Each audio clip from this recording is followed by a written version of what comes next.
Good morning, dear student. Today we are going to study chapter number 22, remaining part of our chapter number 22, cleanness of surrounding. हमने यहाँ तक की पढ़ चुके हैं. इसके आगे हम आज पढ़ेंगे. We should follow these rules to keep our surrounding clean. हमें इन rules को follow करके हमारे जो surrounding है हम उसे साफ सुथरा रख सकते हैं. Always throw the garbage in a dustbin. Always keep the dustbin cover.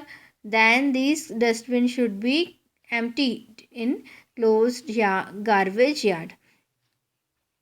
हमें हमेशा कचरा कहाँ फेंकना चाहिए? डस्टबिन में डालना चाहिए और हमेशा डस्टबिन को कवर करके रखना चाहिए, बंद करके रखना चाहिए. और जब डस्टबिन भर जाए तो हमें उस डस्टबिन को कहाँ जाके खाली करना है बेटा? कचरा घर में, जहाँ पर पूरी तरीके से बंद कचरा घर जो होता है उसमें जाके हमें हमारा जो कचरा है उसे खाली करना चाहिए, डस्टबिन को खाली करना चाहिए. Never throw garbage in open drains. Also, do not collect garbage in polythene bags and throw them in the drains. This will choke the drains. हमें कभी भी कचरे को नालियों में नहीं बहाना है ना. ओपन जो नालियाँ होती हैं उनमें कभी भी हमें कचरे को नहीं डाल देना है ना. हम कभी भी हमें कचरे को पन्नियों में इकट्ठा नहीं करना है और उन पन्नियों को उठा के नालियों में नहीं फेंकना है, क्योंकि ये जो पन्नियाँ हैं ये क्या करती हैं? नालियों को चौक कर देती हैं, पानी के बहाव को बंद कर देती हैं. Do not allow the water to stagnate. We should fill the water puddles with sand. Also, proper drains should be made for water drainage. हमें कभी भी हमारा जो घर के सामने या आसपास के एरिया में कभी भी गड्ढा नहीं खोदना चाहिए ना. और अगर गड्ढा खुदा हुआ है तो हमें उसे मिट्टी या रेत से भर देना चाहिए ना. कभी भी उनमें पानी इकट्ठा नहीं होने देना चाहिए. ऐसी नालियाँ बनानी चाहिए कि उनमें पानी रुके नहीं, है ना, बह जाए तुरंत. ठीक है. Do not burn the garbage. This produce smoke which contaminates the air. हमें कभी भी गार्बेज को, कचरे को जलाना नहीं चाहिए. इससे जो धुआं उत्पन्न होता है ये हमारे एयर को, हमारे वातावरण को दूषित कर देता है ना. जहरीला धुआं निकलता है उससे, है ना.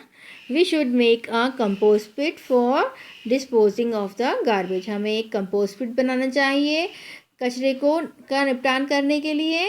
The mouth of the compost pit should always be covered with a metal slab to keep away flies and mosquito.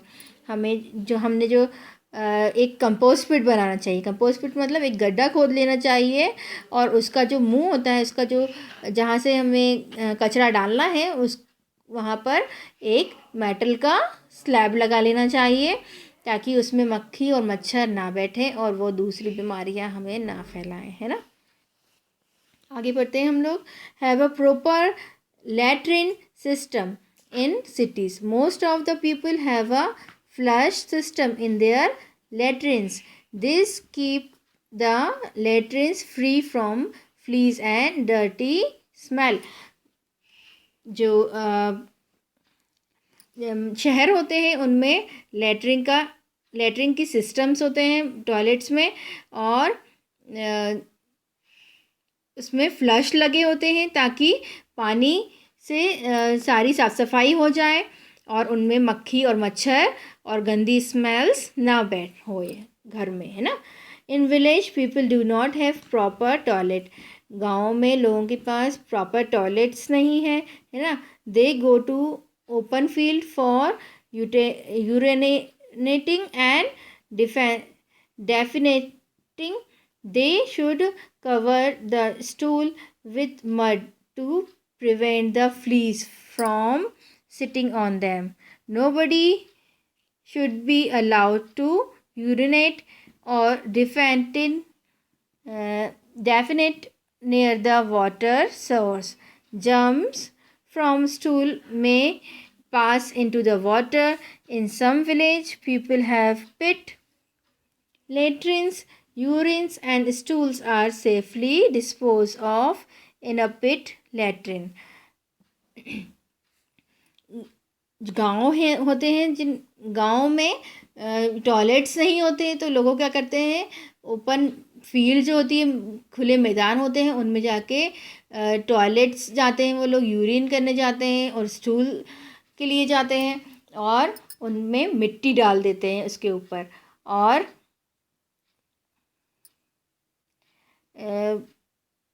ये जो ओपन यूरिन के लिए जाते हैं, वहाँ पर मक्खी मच्छर उन पे बैठते हैं और दूसरी बीमारियाँ फैल सकती है, इसलिए इन सब को हमेशा ही कभी भी अलाउ नहीं किया गया है कि कभी भी ओपन में जाके आप टॉयलेट जाइए, यूरिन करने जाइए, है ना। और कभी भी पानी जो नदियाँ बहती हैं या तालाब होते हैं उसके आसपास भी यूरिन या टॉयलेट के लिए, लेटरिन के लिए नहीं जाना चाहिए, है ना। Urine and stool are safely dispose into a pit latrine. एक पिट टाइप का बना दिया जाता है लेटरिन के लिए, वही सेफ होता है डिस्पोज के लिए लेटरिन का, है ना। Never spit in the open, splitting in the open attract fleas and make the surrounding dirty.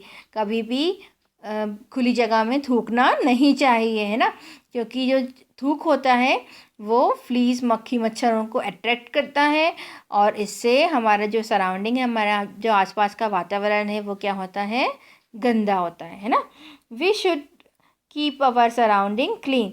Each one of us, whether young और old, must contribute to make the surrounding clean. हमें हमारे आसपास के वातावरण को साफ़ सुथरा रखना चाहिए, चाहे वो बड़ा हो चाहे वो बुज़ुर्ग हो। हमें हमारे आसपास के वातावरण को साफ़ सुथरा बनाए रखना हमारा संकल्प हमें लेना चाहिए, है ना, कि हम कभी भी हमारे आसपास के वातावरण को गंदा नहीं करेंगे। मैं आशा करती हूँ आप सबको ये चैप्टर बहुत अच्छे से समझ में आया। जिसे नहीं समझ में आया वो मुझसे ग्रुप में मैसेज करके पूछ सकता है। Have a nice day.